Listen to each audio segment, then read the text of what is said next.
Well, lawmakers tonight were pushing through dozens of bills at the last minute, but the medical marijuana bill requires Governor Cuomo to use the message of necessity to pass it so close to the end of the session. It's something that has been done before, often met with objections. Craig Smith joining us live now from the state capitol tonight. And Craig, what are both sides saying about this one? Well, Doria, this is something that anyone who's been watching the assembly, even over just the last decade or so, has seen in action, the message of necessity. But some critics say it has to stop.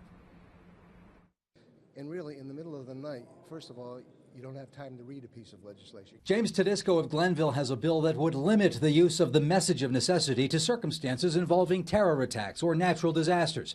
He's one lawmaker who believes the 3-day waiting period required before a vote should nearly always be respected. If a bill has appropriate goodwill for the people of our communities, we should be able to read it, and we shouldn't be using messages of necessity to the extent that this governor and other individuals. The message of necessity can be used whenever the governor is of the opinion that an immediate vote is necessary. The law contains no other restriction. John McDonald of Cohoes is among those who say it's acceptable and does not necessarily mean lawmakers are in the dark about what they're voting on. We just got out of conference. We're fully briefed on the bills. We know exactly what it's about. Same thing with the heroin package, which was introduced yesterday.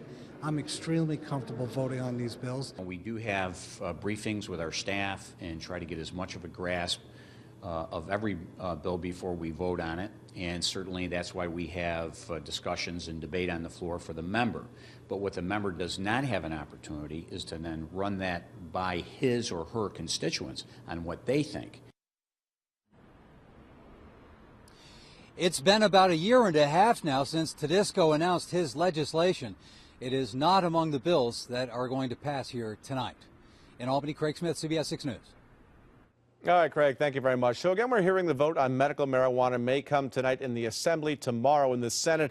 Also expected sometime soon a vote on teachers not being penalized for evaluations under the new Common Core. I'm also told the Assembly tonight has approved the bill to allow red light cameras at some Albany intersections. It now heads to the state Senate.